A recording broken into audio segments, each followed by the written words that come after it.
Assalamu alaikum rahmatullahi wa barakatuh. I want to ask you, how much does the Qur'an mean to you? I have two stories to show you how much the Qur'an meant to some of the Sahabas, and I want us all to ask ourselves, how much does the Qur'an mean to us? First story. It's a story about basically a teenager in the time of the Prophet named Abbad ibn Bishr. Abbad ibn Bishr, I ran across this story years ago. The Muslims were in some kind of battle at the time. So at night, they retreated into like the mouth of a valley to kind of, go to sleep or whatnot. And Prophet Muhammad, sallallahu alaihi wasallam, peace and blessings be upon him, asked for volunteers to stand guard at night. Abbad ibn Bishr and his friend Ammar volunteered to stand guard. So as it started to get kind of late, Abbad wanted to pray. So he told his friend, he said, hey, go ahead and take a nap. I'll cover this shift. I'm going to pray. So as he was standing for prayer, one of the enemies got close.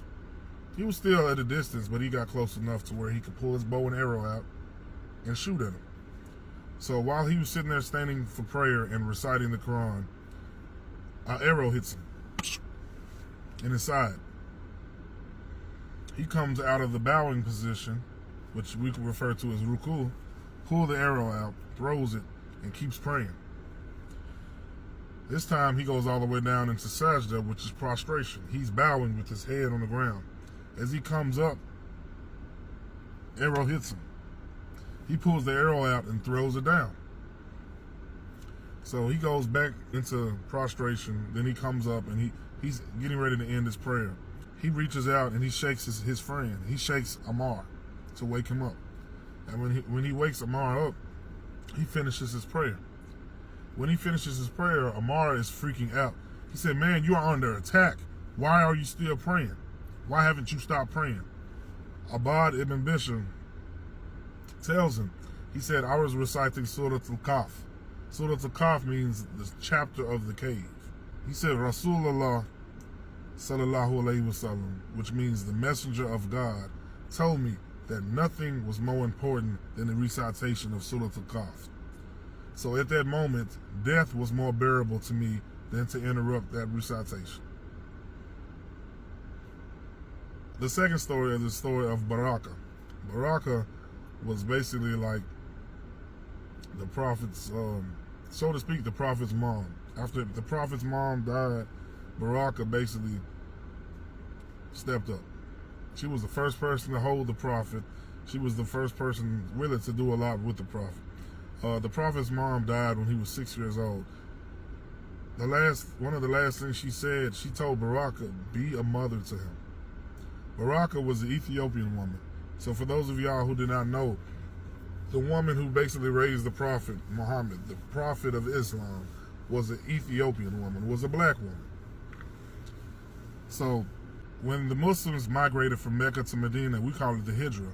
When they fled persecution, they basically went on an exodus, so to speak, kind of like the exodus of the children of Israel. So when they left Mecca to Medina, the Prophet was one of the last to leave because he wanted to make sure everybody had got out safe. But when he left, Baraka was still in Mecca, finishing up, some of his affairs, some of his household affairs or whatnot. So by the time that she made the hijrah, keep in mind, Mecca and Medina, they're about 300 miles apart. And they're making this journey on, like, some people on horseback, some people on camel. Some people walked. And this is in the very harsh heat of Arabia. Which if you pull it up on your weather app right now, it's probably, August the 11th? It's probably 130 degrees over there right now. So by the time Baraka pulls up in Medina, the new city in which all the Muslims came to and they migrated from to get safety, to flee persecution, she has sand all over her face from the journey. Her feet are swollen. I'm talking about, she's looking kind of rough.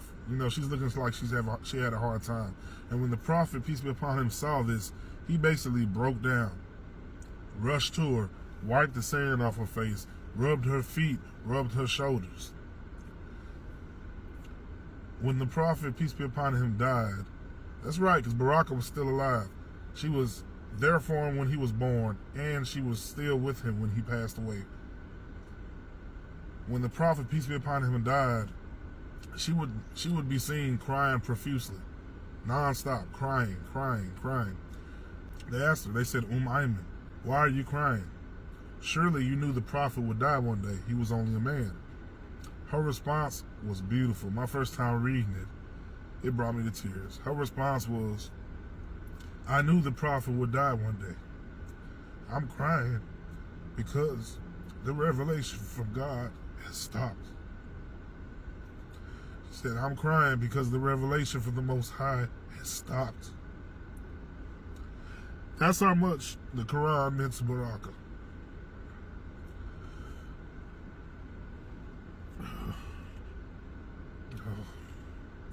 Assalamu alaikum wa rahmatullahi wa barakatuh.